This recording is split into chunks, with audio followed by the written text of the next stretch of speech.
ಲೋಕಸಭಾ ಚುನಾವಣೆ ಹತ್ತಿರ ಆಗ್ತಾ ಇದ್ದಂಗೆ ಇದೀಗ ಕಾಂಗ್ರೆಸ್ನಲ್ಲಿ ಒಂದ್ ಕಡೆ ದಕ್ಷಿಣ ಲೋಕಸಭಾ ಕ್ಷೇತ್ರಕ್ಕೆ ಯಾವ ಅಭ್ಯರ್ಥಿಯನ್ನ ಹಾಕಬೇಕು ಅನ್ನುವಂತಹ ಪ್ರಶ್ನೆಗಳು ಕೂಡ ಕಾಡ್ತಾ ಇದೆ.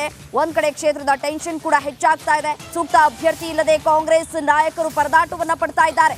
ಸಚಿವ ರಾಮಲಿಂಗಾರೆಡ್ಡಿ ಕೃಷ್ಣಪ್ಪ ಕುಟುಂಬಕ್ಕೆ ಟಿಕೆಟ್ ಬೇಡವಂತೆ. ಬ್ರಾಹ್ಮಣರ ಪ್ರಾಬಲ್ಯವಿದ್ರು ರಮೇಶ್ ಕುಮಾರ್ಗೆ ಸ್ಪರ್ಧಿಸೋದಿಲ್ವಂತೆ. ಒಂದ್ ಕಡೆ ಹೀಗಾಗಿ ಯುವಕನನ್ನ ಕಣಕ್ಕೆ ಇಳಿಸೋದಕ್ಕೆ ಒಂದ್ ಕಡೆ ಕಾಂಗ್ರೆಸ್ ಮುಂದಾಯ್ತಾ ಅನ್ನುವಂತಹ ಪ್ರಶ್ನೆ ಇದೀಗ ಕಾಡ್ತಾ ಇದೆ.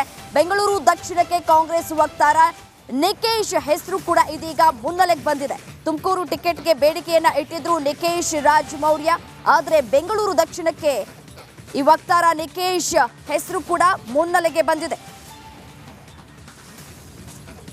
ಈ ಕುರಿತು ಮತ್ತಷ್ಟು ಡೀಟೇಲ್ಸ್ ಕೊಡ್ತಾ ಹೋಗ್ತಾರೆ ನನ್ನ ಕಲೀಗ್ ಬಸವರಾಜ್. ದಕ್ಷಿಣ ವಿಧಾನಸಭಾ ಕ್ಷೇತ್ರಕ್ಕೆ ಯಾರನ್ನ ಅಭ್ಯರ್ಥಿಯಾಗಿ ನಿಲ್ಲಿಸಬೇಕು ಅನ್ನೋದು ಕಾಂಗ್ರೆಸ್ಗೆ ಒಂದ್ ಕಡೆ ಟೆನ್ಷನ್ ಆಗಿರುವಂತದ್ದು. ಯಾಕಂತಂದ್ರೆ ಕಳೆದ 32 ವರ್ಷಗಳಿಂದ ಬಿಜೆಪಿ ಗೆದ್ದು ಬೀಗಿದೆ. ಈ ಬಾರಿ ಯಾವ ರೀತಿಯಾದಂತಹ ಅಭ್ಯರ್ಥಿಯನ್ನ ಅಲ್ಲಿ ನಿಲ್ಲಿಸಬಹುದು? ಒಂದ್ ಕಡೆ ಈಗಾಗಲೇ ಸಾಕಷ್ಟು ಪ್ರಯತ್ನಗಳು ಕೂಡ ಆಗಿರುವಂತದ್ದು, ಅದೆಲ್ಲವೂ ಕೂಡ ವಿಫಲವಾಗಿದೆ. ಡೀಟೇಲ್ಸ್ ಕೊಡ್ತಾ ಹೋಗೋದಾದ್ರೆ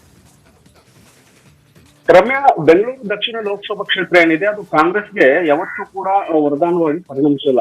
ಈ ಸತತವಾಗಿ ಕಳೆದ 30 ವರ್ಷಗಳಿಂದ ಸೋಲ್ಕೊಂಡ್ ಬರ್ತಾ ಇದ್ದಾರೆ. ಅನಂತ್ ಕುಮಾರ್ ಅವರಿಂದ ಹಿಡಿದು ಈಗ ತೇಜಸ್ವಿ ಸೂರ್ಯ ಅವರ ಗೆಲುವು ಬಿಜೆಪಿ ಸುಲಭವಾಗಿ ಗೆಲ್ತಾ ಇದ್ದಾರೆ. ಹೀಗಾಗಿ ಅಲ್ಲಿ ಅಭ್ಯರ್ಥಿಗಳು ಬದಲಾದ್ರೂ ಗೆಲುವು ಕೂಡ ಸಿಗ್ತಾ ಇಲ್ಲ. ಹಾಗಾಗಿ ಈ ಬಾರಿ ಯಾರನ್ನ ಅಭ್ಯರ್ಥಿಯಾಗಿ ಮಾಡ್ಬೇಕು ಅನ್ನೋದು ಕಾಂಗ್ರೆಸ್ಗೆ ಸಾಕಷ್ಟು ಕೆಲ್ಲು ಆಗ್ತಾ ಇದೆ. ಬೇರೆ ಎಲ್ಲಾ ಕ್ಷೇತ್ರದಲ್ಲೂ 4-5 ಜನ ಆಕಾಂಕ್ಷಿಗಳಿದ್ದಾರೆ, ಪ್ರಬಲ ಆಕಾಂಕ್ಷಿಗಳಿದ್ದಾರೆ. ಆದ್ರೆ ಇಲ್ಲಿ ಪ್ರಬಲ ಆಕಾಂಕ್ಷಿಗಳು ಇಲ್ಲ ಮತ್ತು ಒಂದಷ್ಟು ಹೈಕಮಾಂಡ್ ನಾಯಕರು ಮತ್ತು ರಾಜ್ಯ ನಾಯಕರು ಕೂಡ ಒಂದಷ್ಟು ಬೇಡಿಕೆಯನ್ನ ಇಟ್ಟಿದ್ರು.